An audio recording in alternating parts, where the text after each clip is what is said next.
18th and the final day of our 8 a.m. 18 days Bhagavad Gita reading spree. I am continuing to read from this book, the Bhagavad Gita, the Song of God, commentary by Swami Mukundanand.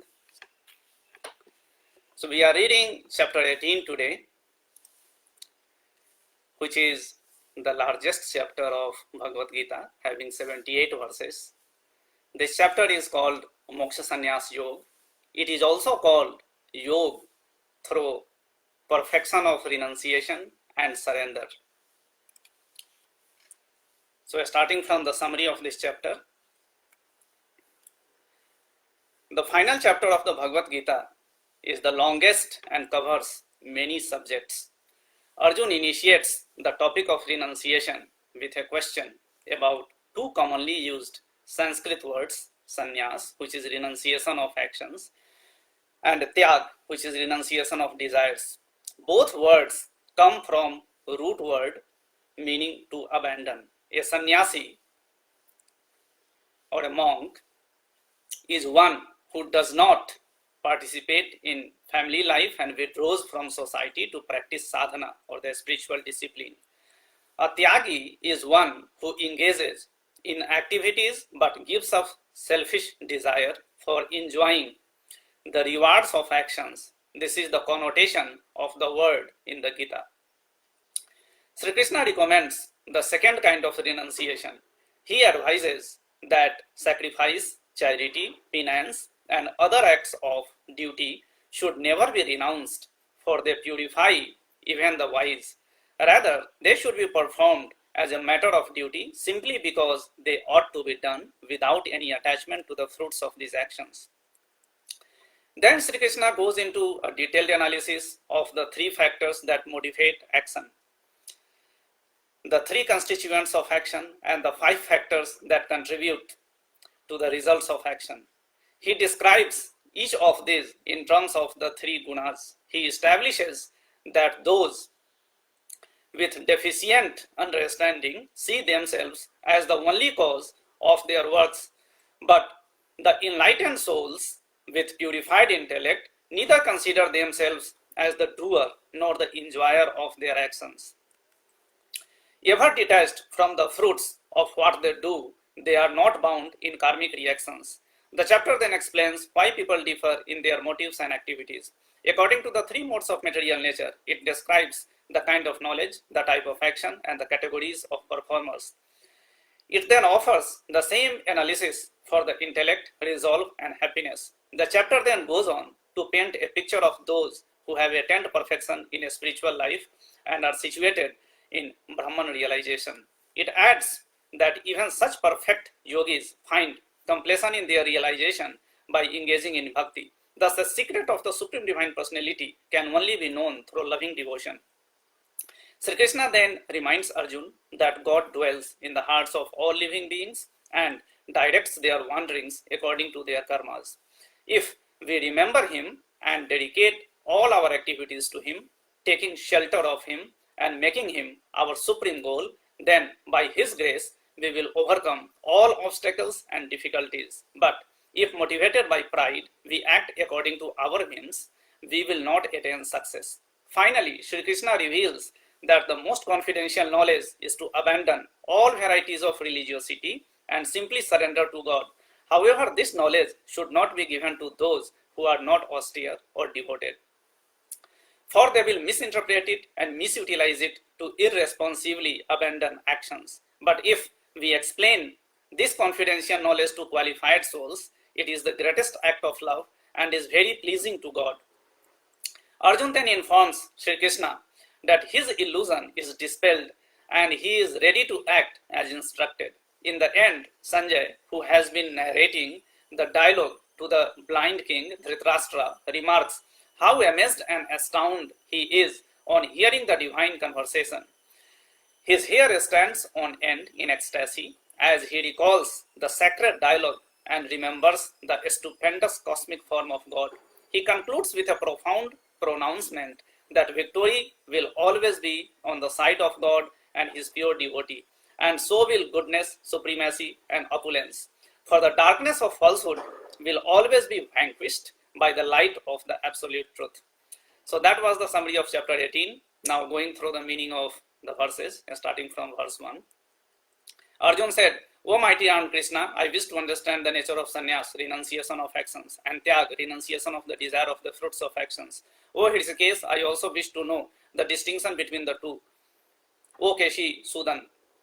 The Supreme Divine Personality said, giving up of actions motivated by desire is what the wise understand as sannyas. Relinquishing the fruits of all actions is what the learned declare to be tyag.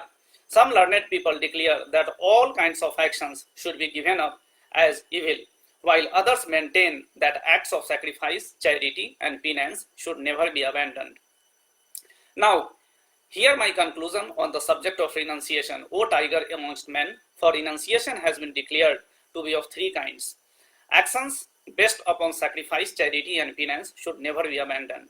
They must certainly be performed. Indeed, acts of sacrifice, charity, and penance are purifying even for those who are wise.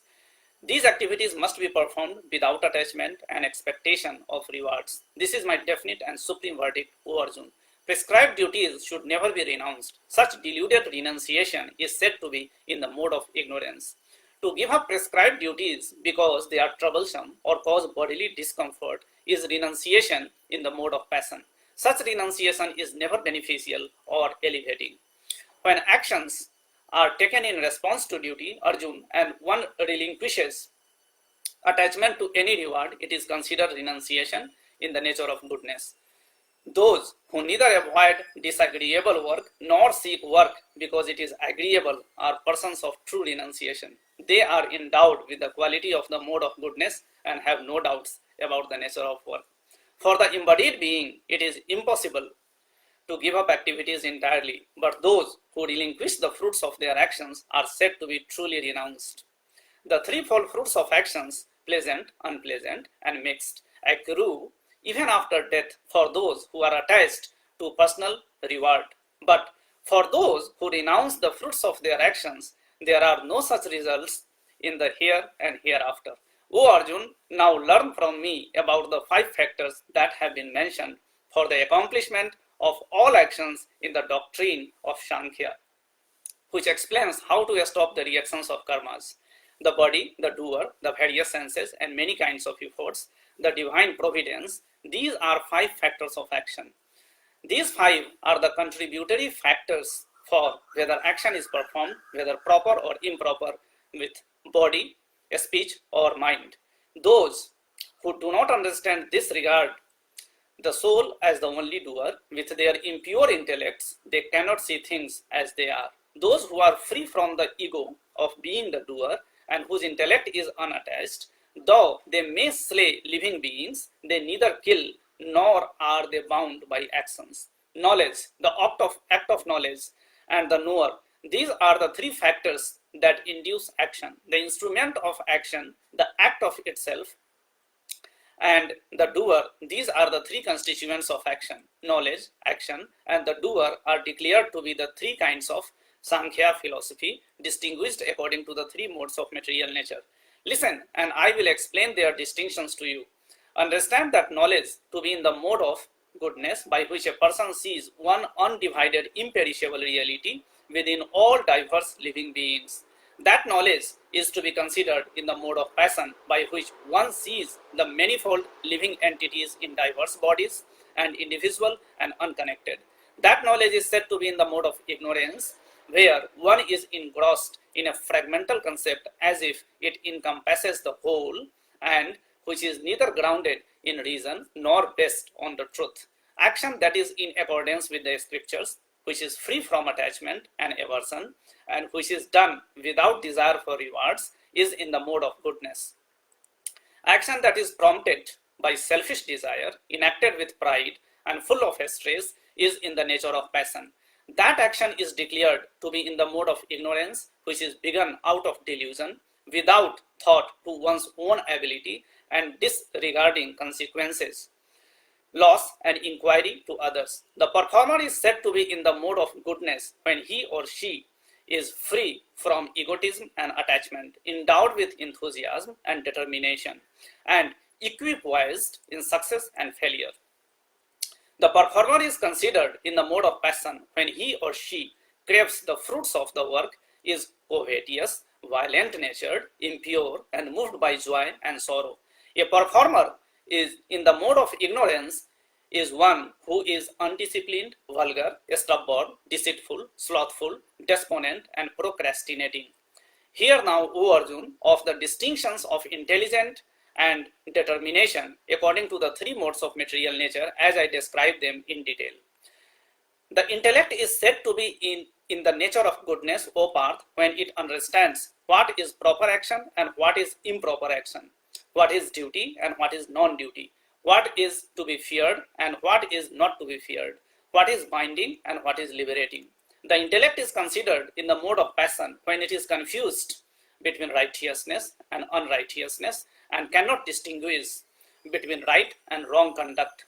That intellect which is shrouded in darkness, imagining irreligion to be religion and perceiving untruth to be the truth, is of the nature of ignorance. The steadfast will that is developed through yoga and which sustains the activities of the mind, the life airs and the senses is said to be determination in the mode of goodness. The steadfast will by which one holds to duty, pleasures and wealth out of attachment and desire for rewards is determination in the mode of passion. The unintelligent resolve is said to be determination in the mode of ignorance, in which one does not give up dreaming, fearing, grieving, despair, and conceit. And now hear from me, O Arjun, of the three kinds of happiness in which the embodied soul rejoices and can even reach the end of all suffering. That which seems like poison at first, but tastes like nectar in the end, is said to be happiness in the mode of goodness. It is generated by the pure intellect and is situated in self-knowledge. Happiness is said to be in the mode of passion when it is derived from the contact of the senses with their objects. Such happiness is like nectar at first, but poison at the end. That happiness which covers the nature of the self from beginning to end and which is derived from sleep, indolence, and negligence is said to be in the mode of ignorance. No living being on earth or the higher celestial abodes in this material realm is free from the influence of these three modes of nature. The duties of the Brahmins, Kshatriyas, Vaishyas, and Shudras are distributed according to their qualities, in accordance with their gunas, and not by their birth. Tranquility, restraint, austerity, purity, patience, integrity, knowledge, wisdom, and belief in a hereafter, these are the intrinsic qualities of work for Brahmins. Valor, strength, fortitude, skill in weaponry, resolve never to retreat from battle, large-heartedness in charity, and leadership abilities. These are the natural qualities of work for Kshatriyas. Agriculture, dairy farming, and commerce are the natural works for those with the qualities of Vaishyas. Serving through work is the natural duty for those with the qualities of Shudras. By fulfilling their duties, born of their innate qualities, human beings can attain perfection. Now hear from me how one can become perfect by discharging one's prescribed duties.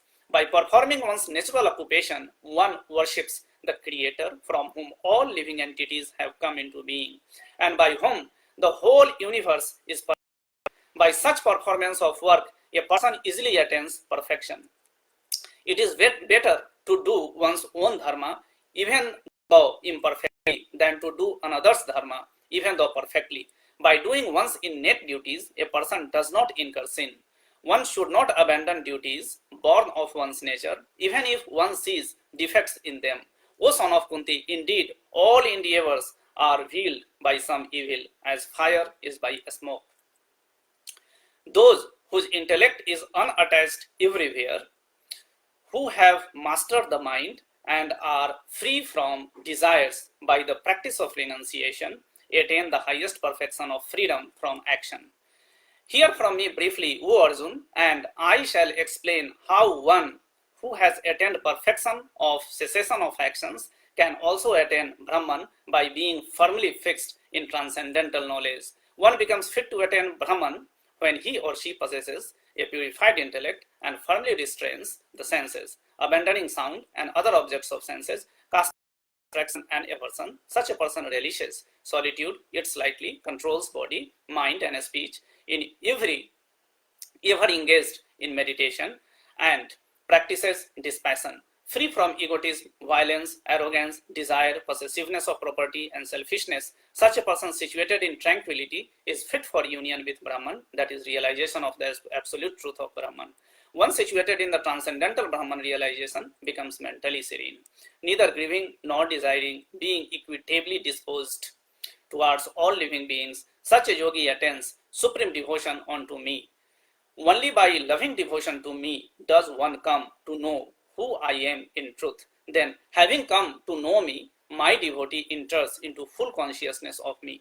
My devotees, though performing all kinds of actions, take full refuge in me. By my grace, they attain the eternal and imperishable abode.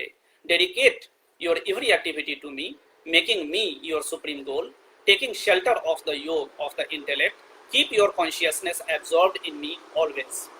If you remember me always, by my grace you will overcome all obstacles and difficulties. But if, due to pride, you do not listen to my advice, you will perish.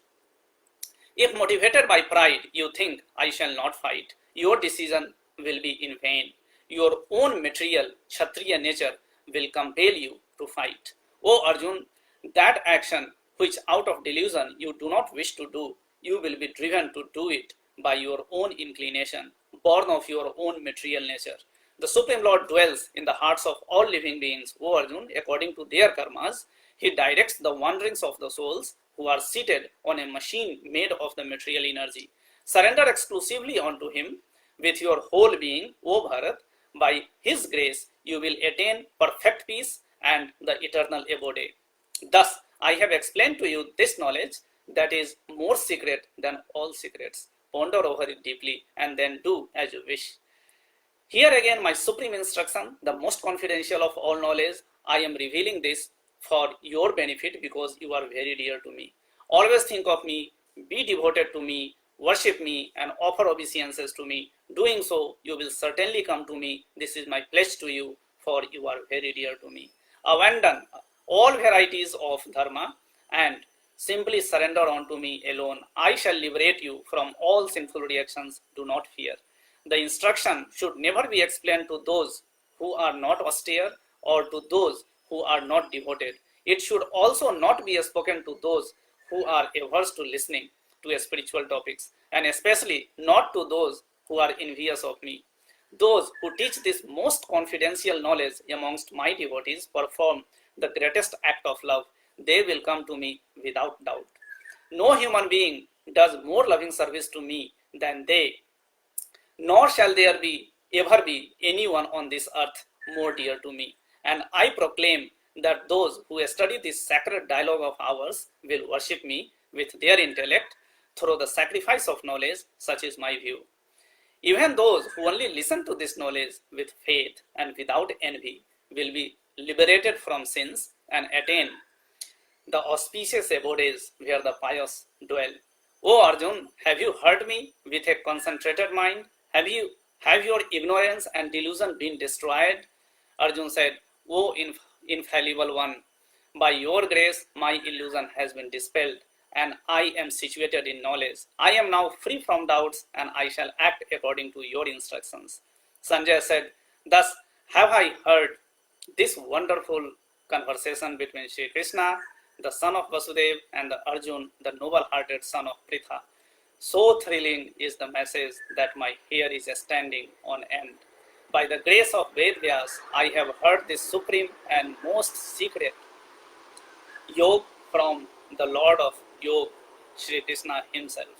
As I repeatedly recall this astonishing and wonderful dialogue between the Supreme Lord Sri Krishna and Arjun, O King, I rejoice again and again. And remembering that most astonishing and wonderful cosmic form of Sri Krishna, great is my astonishment, and I am thrilling with joy over and over again. Wherever there is Sri Krishna, the Lord of all yoga, And wherever there is Arjun, the supreme archer, there will also certainly be unending opulence, victory, prosperity, and righteousness. Of this I am certain. So friends, that finishes chapter 18. This also completes our Bhagavad Gita reading spree. We will meet again in future with some other reading. Until then, goodbye and stay safe.